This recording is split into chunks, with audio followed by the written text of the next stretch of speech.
What's going on, YouTube? This is SG1 Sports, and you're watching our college football channel. We continue with our 2023 predictions. Stanford is up next. Let's take a look at some of the other predictions for Stanford. FPI has them at 4.2 and 7.8, so 4 and 8 basically. Athlon has them at 3 and 9. The over/under is at 2.5, so expectations not very high for the Cardinal. 3 and 9 last year, so they're coming off of a terrible season. New coach.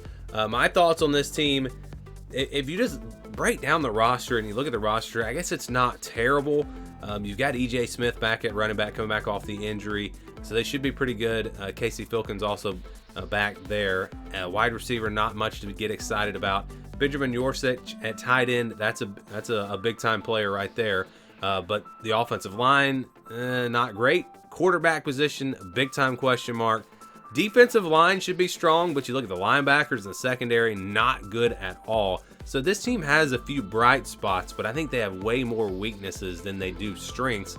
And again, you're talking about a team that was just 3 and 9 last year, and they make the decision to get rid of David Shaw. New coaching staff comes in, and sometimes you can see these new coaching staffs have success right away. They use the transfer portal and do all this. Well, they didn't really add anyone in the transfer portal. I think they added like 2 or 3 guys from the FCS level. So this roster did not get any better. It just didn't. And you lose players from last year, obviously. So I think Stanford, honestly, is going to be even worse than they were last year, or about the same.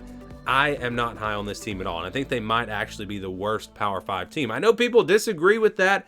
Some people think this team's going to be much better, and maybe they prove me wrong. Maybe they surprise me. But just on paper, I don't see it. I don't think this team's going to be very good. You look at the schedule here, they'll open things up on the road at Hawaii. Hawaii has not been good now for a few years, so this is a game that Stanford can win. I don't expect them to win by 30 or 40 points, but I think they win fairly comfortably, and they get the win there on the road. So start off 1-0. Then they'll play USC on September the 9th on the road. USC will blow them out. Stanford's offense is not going to be very good. Their only hope in this game is if they can really slow the game down and run the ball effectively, keep the ball away from the USC offense. Maybe they could keep it from getting too out of hand, but I don't think that's going to happen. I think USC wins big. They do get Sacramento State after that, so we'll count a win there, and that'll get them to 2-1. Then they play Arizona on the 23rd. I think Arizona's the better team. I'm going with the Wildcats here. Oregon, same story as USC. It's just too many points. I don't see Stanford scoring many points this year. I think Oregon will score a lot of points, and I think they'll win big. You get Colorado on the 13th, an opportunity for a win potentially if you're Stanford. I think this is a winnable game, but I think this Colorado team actually has more talent than Stanford this year.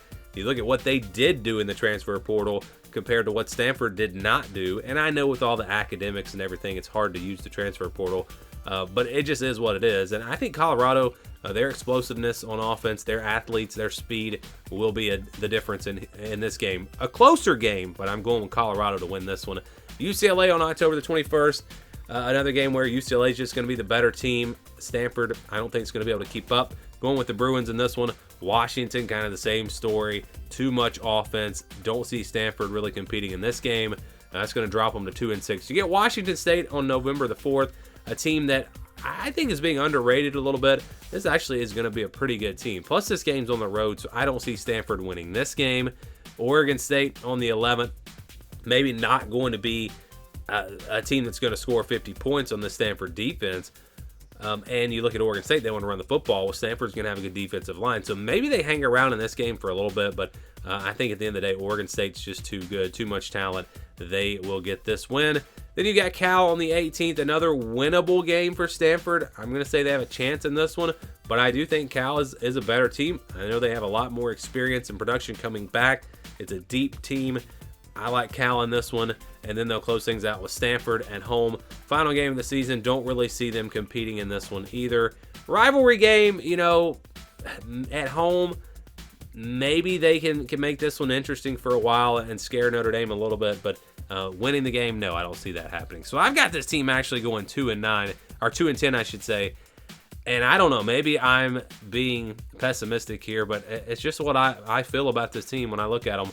With a new coaching staff, though, you never know. They could turn a lot of things around. They could surprise.